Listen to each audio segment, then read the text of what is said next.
Hello and welcome to the 7th episode of Business-Indonesia's podcast series. My name is Andra Wisnu and I'm here to bring you the latest business topics from the Archipelago.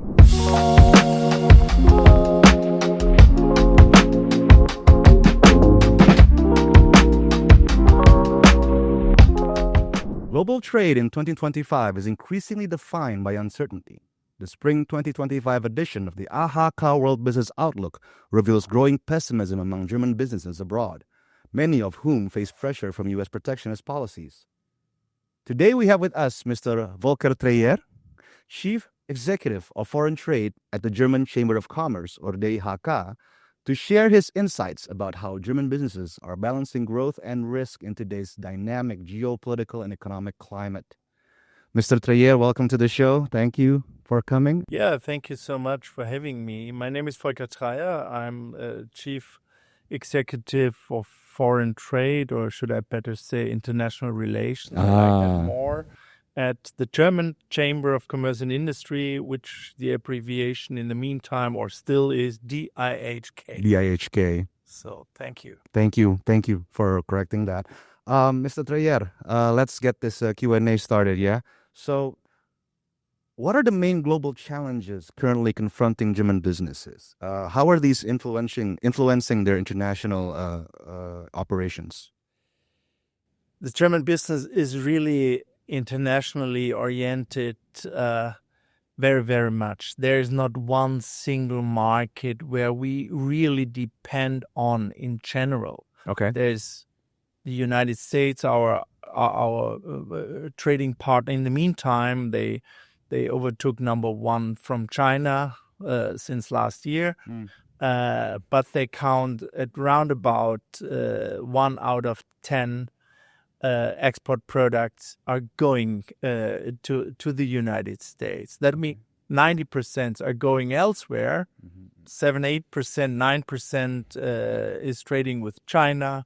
A lot is trading with our neighbors in the European countries and many others in the world. But geopolitical tensions are affecting German internationally oriented companies, of course, because now we have not only tensions with the United States, with this list of reciprocal tariffs, many countries worldwide are affected as well, and are affected, of course, due to this rivalry between United States and China.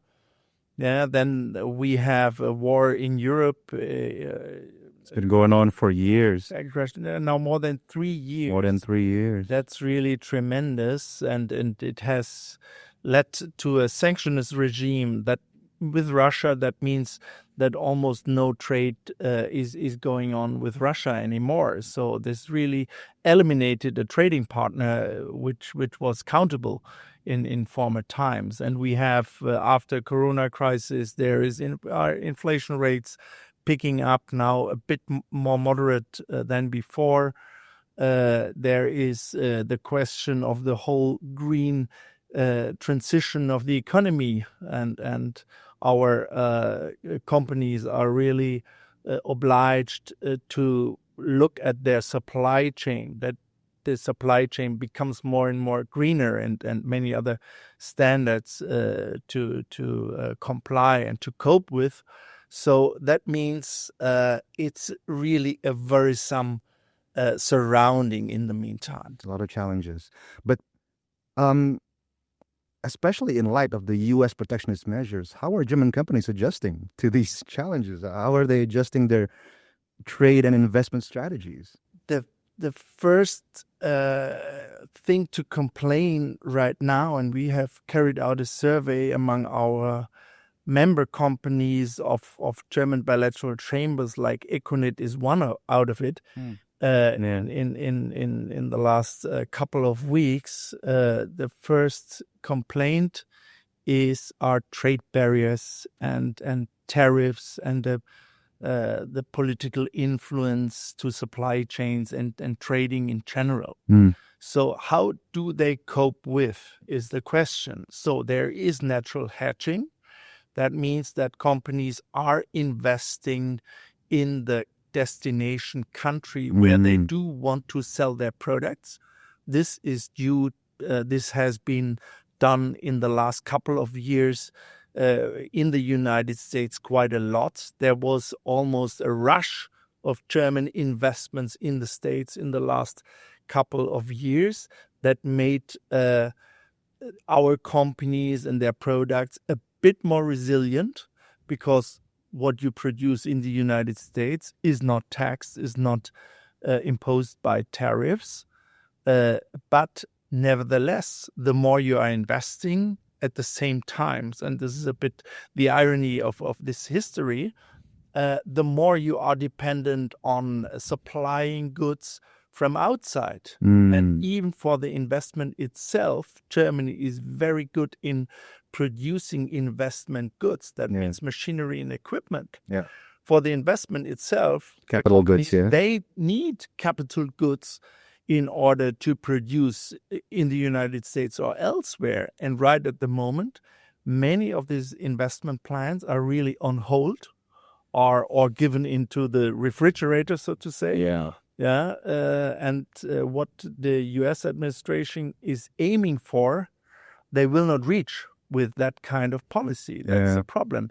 And so this is one thing. And the other thing is, the most important thing is to cope with is that should be a wake-up call for our governments in Berlin and Brussels to do our homework, to make our own locations more attractive, which has been postponed the last decade, I would say. And third, and maybe this brings us to Indonesia, is to diversify the markets. Not only to look in the 10% within the United States, that's nice, but we can do even much more with Indonesia and other places in the world where we feel more welcomed, like in other places, and to enlarge our corporations, our trade. You said that the German government has to do its homework. Certainly, a new one has now been elected. How are they doing so far? Companies do need help to do business, and to provide work and create jobs. How are they doing?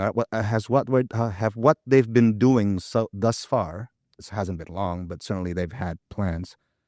Has it been sufficient? First, the coalitions agreement, which is an agreement between the two ruling partners, the Christian Democrats, the Conservative Party, and the Social Democratic Party. This coalitions agreement is promising. Okay. It puts now, after several years that the business sector was not placed one or two or third. We felt a bit forgotten in the last year, maybe even more. The last few administrations. Yeah, and now they put economy first. And we define what is in our interest. And at the same time, we do want to aim for win-win situation with other countries. And this is really promising. Okay. And there are some reliefs envisaged for the business sector to cut red tape, bureaucracy, dampening, bringing down some regulations which were really not necessary. And second is the legislation or the procedures of administration for approvals, for projects, for modernization of infrastructure, for enlargement of infrastructure is to become much more fast. Okay. So speed up in these processes and in these approval procedures. That's right. So this is also red tape, but it's a question of speed. Yeah. And we are too slow. We have been too slow. And third, the reliefs when we speak about taxation. Not everything what is written down in this coalitions agreement is fulfilled already. in the first days. But we press the government, but we need tax reliefs. The last tax reform we have had in Germany was the last big tax reform, 2009. This is 16 years. That's too long.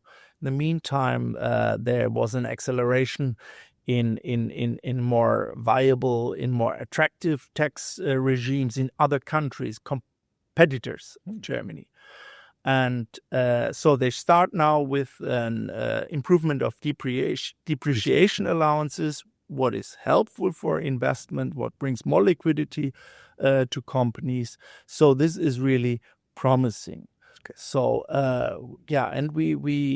and we need a more pragmatic policy, not too much dogmatic and ideology, which we experienced in the last couple of years and in the last couple of legislations. Speaking of German government initiatives, there's the so-called Future Fund and German Pact. Are these among the, let's say, initiatives to put business higher up in the priority list for the German government? Can you? Yeah, absolutely. And another question is, I guess the DIHK, DIHK is also heavily involved in pushing for these initiatives, right? Absolutely. We need first we need more investments. We have to become more attractive again. We are in a process, what I would describe as a deindustrialization process. We have to stop it. Already. This is due to the taxes I mentioned before, but this is especially due to many, many factors, but especially to the energy prices. We have to speed up in energy prices. Of course, one can call it a German pact or whatever. At the end, we have to check the government, what is executed, what is really implemented, and do the business sector really feels on the ground that something happened. We have a disadvantage in energy prices compared to the United States, for instance. When we speak about electricity rates, we are 3 times, sometimes 4 times higher. When we speak about gas prices, it's even more. The disadvantage is greater. Compared to the U.S. And even to locational nearby regions in France, which is very close. Yeah, they have much more competitive prices, better prices in order to produce. So that means we have to speed up. And what is promising that the new Minister for Economic Policy and Energy, she's a lady and she has worked in the private sector in the energy sector, and that brings really hope on that front. So there are many things to do. The problem is that the geopolitical tensions does not help. I work now for DIHK for 22 and a half years. I've never seen such a situation where everything comes on one spot. Yeah, we had this podcast last week with Deutsche Bank, and we were planning not even a month in advance. And by the time we had to record, everything has already changed. And when we speak about financing, Deutsche Bank brings me to that angle. We have this financial market regulation package one by one. We call this with Basel 1 to Basel 3. And all these endeavors in order to reduce risk, always reduce risk. And in the meantime, capital markets, transatlantic capital markets, and even in Europe, when we go across the channel and go to the UK, they have more lax regulatory procedures and regulations in place. And we come from the different angles in order to follow the risk mitigation, in order to follow the green transition, in order to follow, bring down all the risk when it comes to child labor in the supply chain and all that. Yeah, but all at the same time. This brings us a great disadvantage if the other big markets do not follow these kind of standards. Okay. And so therefore, when it is not financed a business by the normal banking sector, German businesses rely on their relations to the banks. We call it the house banking system. Yeah, The capitals.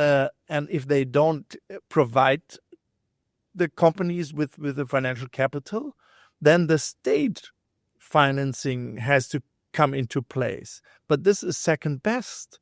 Yeah, and in other markets, the first best is the private financial market, for instance. So that's also a huge issue, and it's underrated in our public discussion. That's as good as a segue as we can get to the next question. The second thing that we want to address is about diversification. As you said, yes, you have these sources, and now you arrived in Indonesia yesterday, yesterday evening, and you visited the Econit's office. Before we go to the serious question, the economic question, just want to get a quick impression. How has your quick trip been? If just very short. It's tremendous. We had great talks here. This country.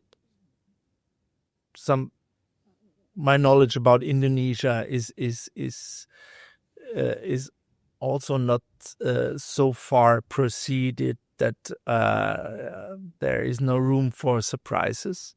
I know this country is there's an abundance of specific raw materials, of commodities, and I know some commodities are playing a crucial role when we speak about the new forms of mobility, for instance. Yes. But I did not know how far the different sectors in processing and even refining is proceeded or progressed. There is some surprise, and there are some viable possibilities. Yeah, and there is great potential to cooperate even stronger. Yeah, this is also due when we speak about the workforce development, vocational education and training, when we speak about our own demographic problem, or the decision either to produce here or to bring some people also to Germany and to develop them when it comes to competences and qualifications. So there are so many angles from where we can proceed, develop our cooperations. And now is the time. And this is also eye-opening, my first talks here. And Indonesia, from a German perspective, from a perspective in Germany, it is compared to the potential, it is underrated. And we have to bring this to the reverse. And we have now to campaign in favor of the relation between Indonesia and Germany and Europe. And for that, it would be so helpful to conclude in due times a free trade agreement between Indonesia and the European Union. How does the region, and then, of course, as you say, taking into account Indonesia as one of the emerging economies, play a role in Germany's future political and economic strategies, and in relation to the current global dynamics? From our perspective, it's a must that we diversify, and that does not only take into account the distribution of the cake of the foreign trade, so to say, which part or what's the size of one part, and this goes at the expense of the other. No. Diversification means that we can bring the cake into growth, that we are aiming to a win-win situation, to synergies. And when we speak about Southeast Asia, then we speak already about a region, a greater region, or include maybe China.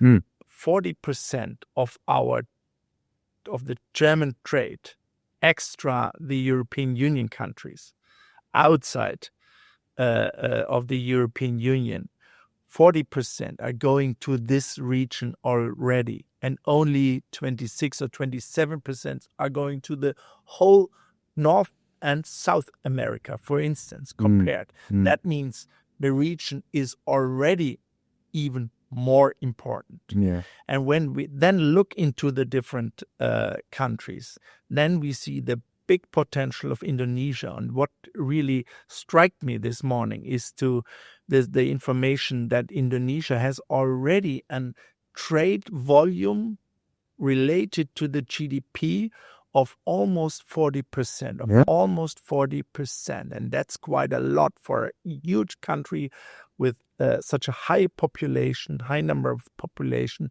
like Indonesia. The bigger a country in terms of population, the more it is likely that people are trading with each other, and that the need of trading with other countries is not so huge then from a perspective of a very small country. And 40% of a country with almost 300 million people is quite a lot. And then a look of German-Indonesian trade, that's a bit disappointing, although we have now an anniversary of 100 years of Econet, but that really encouraged me to bring an even greater effort into this relationship. Okay. Well, we certainly welcome that. We certainly hope this is not your only time, perhaps maybe in a few years, maybe in a months. I promise. Okay, that's good to hear. Anything you want to add or say to our audience? Our audience are mainly business people in this, business people that are within this German-Indonesian business community. There is so a great potential in our relationship, and obviously it's always persons which count the most. The end of the day, we work in order to satisfy all our people with goods and services. When we start from that all business is people's business, that when we think about development of our workers, when we think about migration, that one person can be working some years in Germany or the other way around, and then we get to know each other much better, even better than today. And this brings, then the business follows as well, and not only the business. This is a merging process where we grow together. And as a species. Everybody can do his or her own contribution in that process to make and have taking into account not everything was done in the last couple of years was wrong. We have a trend towards renewable energy. That is a good development. And Indonesia has so much to offer. We have a bit in an advance in carrying through what we call the energy transition.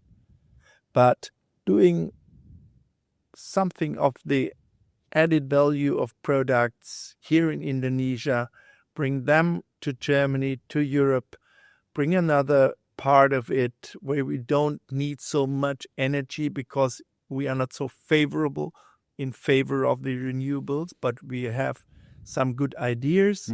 This is just one example. Create value chains together. This should be our objective. And in that in that objective, there are so many different chapters where we can work and cooperate. This would be my last message, so to say. But it's not last; it's a start of It's the a new start. cooperation. It's a start. As usual, business takes a while, but it's important. It has to keep going. Thank you very much, Pak Volker Treier, for coming. Treier. Yeah, Pak thank Volker you. No, Treier. Treier. yeah, it's not No, so he's- easy. That's not so easy. Sorry. But thank you again for coming. Yeah, for having me. And thank you to our audience for watching. If you'd like to see more of what we do, please visit our website. Send us your feedback. Send us your comment if there's a topic you'd like us to cover. I've been your host, Andra Wisnu. This has been Pak Treier, our guest.